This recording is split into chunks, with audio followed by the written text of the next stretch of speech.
All right, going to hop into another swing check here from my buddy Thomas. First things first, overall posture and setup looks really good. Got a good knee flex, hands are hanging freely from the shoulder socket. All of that looks really good. Okay, so we're going to move along here. By the way, you guys, I do have a podcast. It's called the Golf Fit Athletics Podcast. If you guys want to check it out, feel free to do that. Give it a listen. You might find some stuff in there you like. Good backswing, good takeaway. You can see the club face kind of passes through the hands there. That's good. Getting the club up to the top, going vertical with it. Very good. Maintaining that shoulder tilt at the top. That looks good as well. You do have a lot of depth in your golf swing, so I'm going to guess that you have a pretty good inside to out swing. Typically, tour average on depth at the top of the golf swing is about 3 inches behind the trail shoulder there. But we'll see what happens here. If you can use that depth to your advantage, I would say go ahead and do so. You can see club is now parallel to the primary swing plane line, looking good. Get you into the hitting zone. Okay, very good.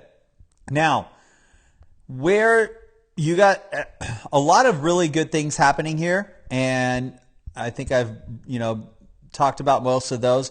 Where you're going to get into a little bit of trouble and have some issues is going to be with your hips, okay?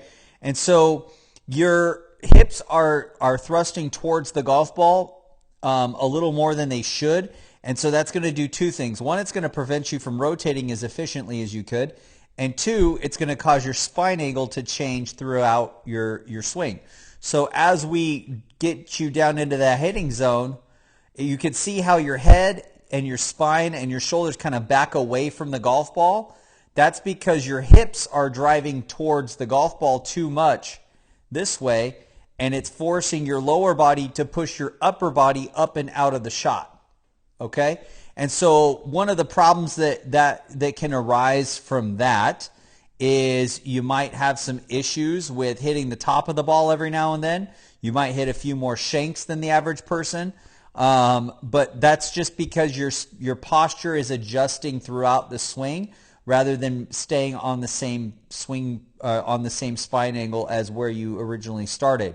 So you can see how your spine backs away from that original line there, right? And so that's going to cause you to be a little bit more handsy than the average golfer as well. You can see your wrist kind of overactive there. And then you get into your follow through and finishing position just fine.